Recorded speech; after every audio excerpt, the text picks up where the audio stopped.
Why do we keep forgetting our power so quickly, so easily? Because you have been trained to. Because you have been trained to buy into fear-based beliefs that say you are not worthy, you are not deserving, you are not powerful, you are not confident, you are not trusting, you are not connected, you are out of control. Yes? These are the things that you are taught on your planet when you grow up in your society, from your parents, your friends, your schooling. But when you become an adult, you begin to realize, hey, I was spoon-fed something that I can't digest anymore. That's not me. I needed to believe it was me for a while because other people made me believe that if I didn't believe that, they wouldn't take care of me. They wouldn't like me. I wouldn't survive. But now, you're an adult. You can handle survival on your own. You can thrive. You need to find out who you really are. You need to let go of the things that are no longer you, that supported you up to a point, but which you no longer need. You're carrying around, most of you, other people's belief systems that have nothing to do with you, other people's baggage, so to speak. Your baggage weighs nothing. If you feel held back, it means you're carrying around someone else's baggage. Drop it. Find out what those beliefs are that are out of alignment with who you truly are, who you prefer to be. And when you bring those fear-based, negative-oriented beliefs to the light of your consciousness from your unconscious mind, and really see what they say, the first thing you will notice is, more often than not, they will appear illogical, nonsensical, when you really examine what they say. You will see right through them as a lie.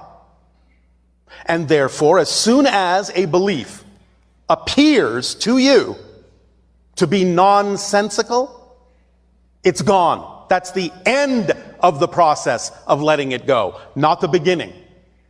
Because you don't hold on to anything that appears nonsensical. If you do hold on to the belief, that means there is another belief that is making that belief appear to make sense. You have to find out what that belief is and keep digging and digging and digging until you come down to the fundamental, foundational belief that is holding all the other ones together. And as soon as you crack that fundamental negative belief, all the other ones will collapse. But sometimes a negative belief, a fundamental one, because it is attempting to perpetuate itself, like all beliefs are made to do, may hide under other beliefs. Allow you to think, oh, look, I discovered that negative belief, it's gone, now everything will be different. But you see that it's not.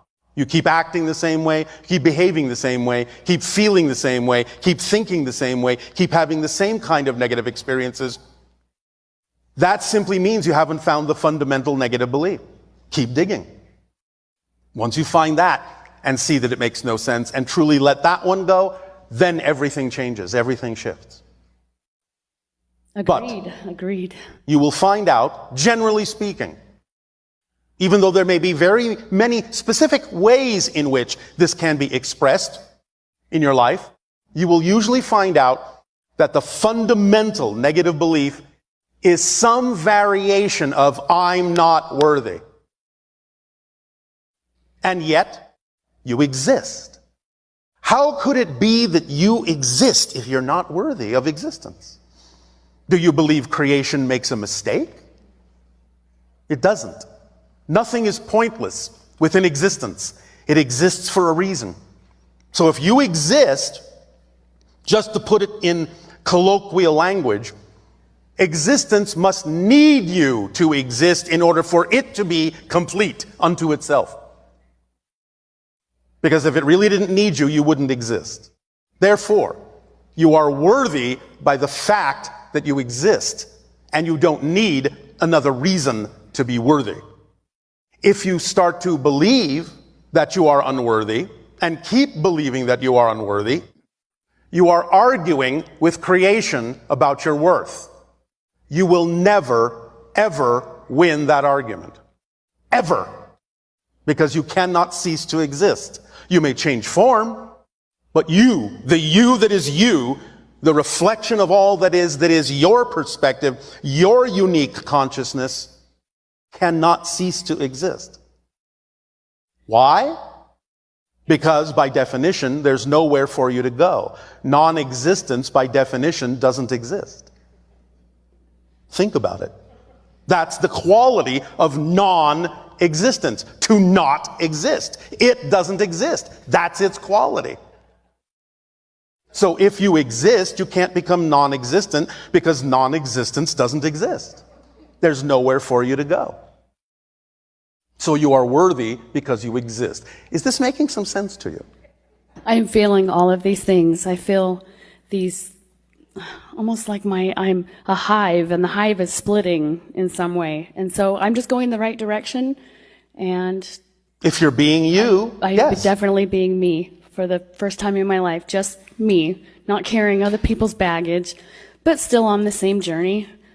Well, yes, on the journey of being you. You see, that's actually your purpose in life, all of you.